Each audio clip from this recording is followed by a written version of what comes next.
नमस्कार साथियों। It's true कि इंडिया में अगले कुछ समय में 9.5 मैग्नीट्यूड का अर्थक्वेक आएगा। टर्की में 7.7 मैग्नीट्यूड का आया और देखो क्या से क्या हो गया। लॉस रेट इतना हो गया कि अभी भी उसकी रिकवरी नहीं हो पा रही है। कुल 46,000 लोगों की डेथ हो गई। गवर्नमेंट की रिपोर्ट के अकॉर्डिंग वहां की कुछ 80 बिलियन डॉलर की प्रॉपर्टी लॉस हो गई। According to UN department programme कुछ 15 लाख लोग घर से बेघर हो गए। रेस्क्यू प्लान अभी भी कंटिन्यू चल रहे हैं। आई विश ऐसा किसी की लाइफ में ना हो, लेकिन अगर होना हुआ तो अगले 15 सेकंड में भी हो जाएगा। डोंट बी स्केयर, मैं आपको डरा नहीं रहा हूँ, मैं जस्ट आपको अवेयर कर रहा हूँ कि ऐसी सिचुएशन के लिए हम रेडी नहीं है।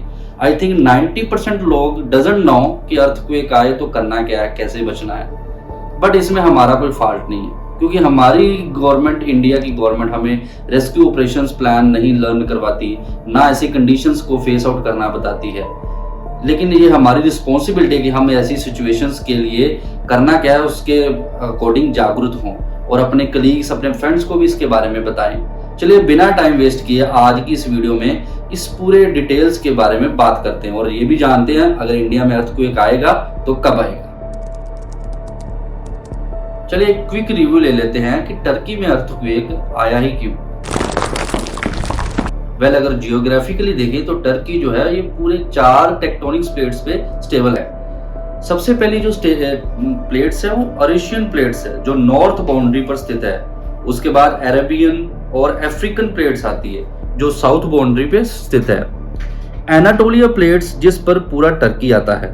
सबसे पहले अरेबियन और अफ्रीकन प्लेट्स ये दोनों नॉर्थ की तरफ जाना इन्होंने शुरू किया। ये दोनों प्लेट्स रशियन प्लेट की तरफ इंटरेक्ट हुई। इन दोनों प्लेट्स की मूवमेंट के कारण बीच की एनाटोलिया प्लेट जिस पे टर्की पूरा स्टेबल है वे अपने ईस्ट लाइन के फॉल्ट जोन में एंटर कर गई, जिससे टर्की में 7.7 मैग्नीट्यूड का अर्थक्वेक आया। बाद में इसका इम्पैक्ट पूरा सीरिया तक एक्सटेंड हुआ। इन दोनों प्लेट्स के रॉक जब एक दूसरे के साथ रबिंग किए तो इनसे रिलीज हुई एनर्जी ने वेव तरंग्स का रूप लिया।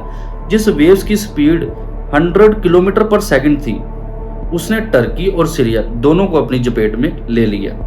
यूएस जियोलॉजिकल का एक साइंटिस्ट शुशन हाउ ने ये बताया कि अगर ये वेव्स कंटिन्यू रहती तो ये 100 सेकंड में 3000 किलोमीटर का एरिया डिस्ट्रॉय कर देती। वैसे तो टर्की में इतना एरिया डिस्ट्रॉय नहीं होता अगर टर्की की गवर्नमेंट वहां की बिल्डिंग स्ट्रक्चर्स को अर्थक्वेक मैग्नीट्यूड को बेयर करना जैसा बनाती। इस स्टेटमेंट की रियल एग्जांपल हम जापान से देख सकते हैं। We very well know Japan एक हाईली अर्थक्वेक मैग्नीट्यूड एरिया है। कम समय में अर्थक्वेक आ जाता है, लेकिन जापान ने अपने बिल्डिंग स्ट्रक्चर्स को इंजीनियरिंग की हेल्प से ऐसा डिजाइन किया है कि वो हाईली अर्थक्वेक के मैग्नीट्यूड्स को बेयर कर सके। इसकी लाइव एग्जांपल अगर देखें तो जापान में जब 2022 में फुकुशिमा शहर में अर्थक्वेक आया था जो 7.3 मैग्नीट्यूड का था, तब भी वहां के जो लोग 10,000 लोगों की डेथ हुई थी और बहुत कम प्रॉपर्टी का लॉस हुआ था। फ्रेंड्स, मैं बार बार अर्थक्वेक मैग्नीट्यूड की बात कर रहा हूँ। मैग्नीट्यूड वर्ड का मीन्स क्या है, चलिए थोड़ा इसको भी समझ लेते हैं।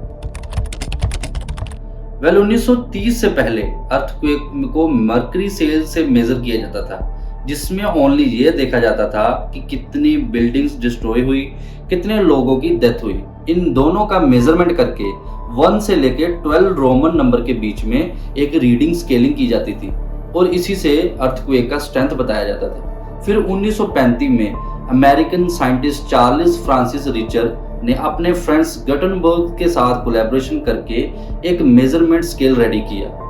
उस स्केल को उसने मैग्नीट्यूड यूनिट दिया। रिचर्स ने एक सिस्मोग्राफ यूज किया जिसको एक प्लेस पर फिक्स किया जाता था। सिस्मोग्राफ को एक कांस्टेंट अनवाइंडिंग पेपर से रोल किया जाता था और उसके ऊपर एक पेंडुलम मैग्नेट फिक्स किया जाता था। फिर जब उस एरिया में अर्थक्वेक आता था तो अर्थ के मोशन से वो मैग्नेट पेपर के ऊपर एक रीडिंग नोट करता था।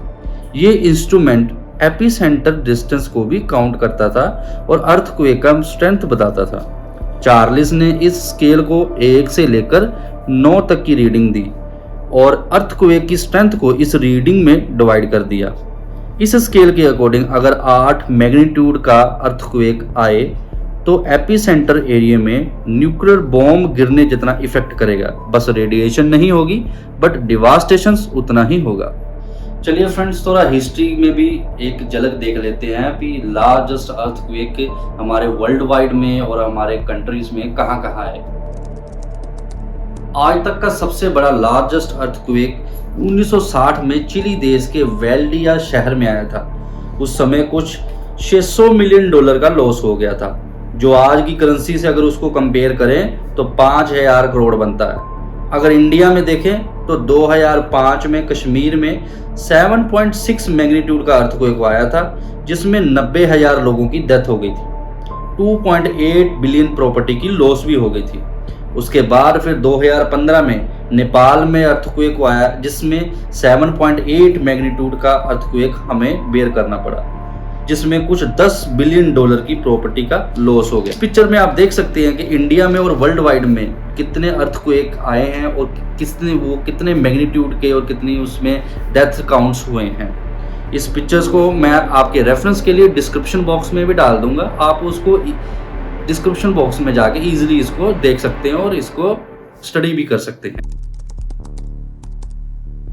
हैदराबाद के नेशनल जियोफिजिक्स रिसर्च इंस्टीट्यूट के साइंटिस्ट डॉक्टर एन पूर्णम चंद्र राव ने उत्तराखंड में हाई मैग्नीट्यूड अर्थ आने की संभावना बताई है। डॉक्टर रॉय ने इसका रीजन बताते हुए ये बोला है कि इंडिया की जो टेक्टोनिक्स प्लेट्स है वो 5 सेंटीमीटर हिमालय टेक्टोनिक्स की प्लेट्स की तरफ जा रही है, मूव कर रही है। इन दोनों का टकराव का खतरा कंटिन्यू इंक्रीज होता जा रहा है। उन्होंने ये भी बताया कि इस टकराव से वेस्टर्न पार्ट ऑफ नेपाल और उत्तराखंड ये ऐसे एरिया मैसिव अर्थक्वेक को झेलेंगे। हालांकि उत्तराखंड में 18 सिस्मोग्राफ स्टेशंस है जो कंटिन्यू अर्थ सरफेस के मोशंस को मॉनिटरिंग करते हैं। फ्रैंक हुगरबीट्स एक डच रिसर्चर जिसने टर्की और सीरिया के अर्थक्वेक की प्रेडिक्शन की थी, उसकी प्रेडिक्शन के 3 दिन बाद ही टर्की में 7.8 मैग्नीट्यूड का अर्थक्वेक आ गया। फ्रैंक ने यह भी बताया कि अब लार्ज साइज का अर्थक्वेक अफगानिस्तान में आएगा और वो अफगानिस्तान से होता हुआ पाकिस्तान और इंडिया में एंटर करेगा और इंडिया के ओशंस को टर्मिनेट करेगा। But friends, it's really truth that India is not prepared for this situations. Delhi world का सेकंड पॉपुलेशन सिटी है, जहाँ पे 70% पॉपुलेशन क्राउडेड कॉलोनी में रहती है और बस्तियों में रहती है, जहाँ की स्ट्रीट्स गलियां इतनी छोटी हैं कि वहाँ पे रेस्क्यू प्लान्स की तो हम इमेजिन भी नहीं कर सकते। कैपिटल सिटी का ये हाल है तो ओवरऑल कंट्री की क्या कंडीशन है, जस्ट इमेजिन। इंडिया के बिल्डिंग स्ट्रक्चर्स भी ऐसे कोई भी नहीं है जो नेशनल बिल्डिंग्स लॉ को फॉलो कर रहे हो। जब भी हम कोई होम बाय करते हैं, हम बस उसके होम्स की टाइल फिनिशिंग, मार्बलिंग, इसका वॉशरूम कैसा है, इसका ओवरऑल स्ट्रक्चर कैसा, यही देखते हैं। हम कोई ये नहीं देखते हैं कि ये बिल्डिंग, ये जो होम हम बाय कर रहे हैं, ये नेचुरल डिसास्टर को बेयर कर सकता है कि नहीं। ऐसी कंडीशन में हम बस कुछ गाइडलाइंस को ही फॉलो कर सकते हैं जिससे हमारी डेथ स्केयरिंग कम हो सके। कुछ नंबर ऑफ गाइडलाइंस है जिनको हमें लर्न करना चाहिए और अपने फ्रेंड्स कलीग्स में भी शेयर करना चाहिए कि अर्थक्वेक अगर आए तो क्या करें, अपनी जान कैसे बचाएं। जैसे सबसे पहले गाइडलाइंस है ड्रॉप, कवर और होल्ड ऑन, जिसका ये मीन्स है कि अगर अर्थक्वेक जब भी आए, आप जहाँ पर भी हो वहीं आप नीचे लेट जाओ, अपने एल्बो से अपने हेड को कवर करो और वहीं होल्ड रहो। नेक्स्ट, अगर आपके पास कोई डोरवे है तो आप उस डोरवे का सहारा लो, क्योंकि घर में सिर्फ डोरवे भी स्ट्रक्चर ऐसा होता है जो सबसे ज़्यादा स्ट्रॉन्गेस्ट पार्ट रहता है। नेक्स्ट, अगर लिटिल बिट पॉसिबिलिटी है तो घर से मूव ना करें, क्योंकि मूविंग में आपको हेड पर रॉक स्लैब से इंजरी हो सकती है। अपने हेड को आप प्रोटेक्ट करने की ट्राई करें, कोशिश करें। अगर अर्थ चेकिंग बंद होने के बाद आपको घर से बाहर आना है तो बिल्डिंग एरियाज में आप सीढ़ियों का यूज़ करें, डोंट यूज़ एलिवेटर। अगर आपको होम में कोई स्मेल फील हो रही है तो आप घर से केयरफुली बाहर आ जाएं। अर्थ शेकिंग के टाइम पे अगर आप ये ट्राई करें कि बिल्डिंग्स, पावर लाइंस, ट्रीज, इन सब एरिया से दूर रहें। अगर आप ड्राइव कर रहे हो तो सीट बेल्ट लगा के अंदर ही रहें। अर्थ शेकिंग बंद होने के बाद आप केयरफुली कार से बाहर आ सकते हैं। जहाँ अगर आपको ड्राइव करना है तो ब्रिज, बिल्डिंग एरिया को अवॉइड करें।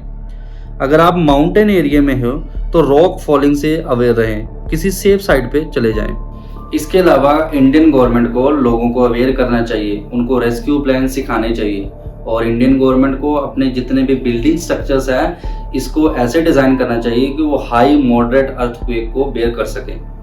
फ्रेंड्स, अगर आपको मेरी वीडियो इन्फॉर्मेटिव लगी आप इसको अपने फ्रेंड्स कलीग्स के साथ जरूर शेयर करना। अगर आप मेरे चैनल पर नए हैं तो आप लाइक सब्सक्राइब भी करना। मिलते हैं आपको एक अगली इन्फॉर्मेशन वीडियो के साथ। Thanks for watching guys.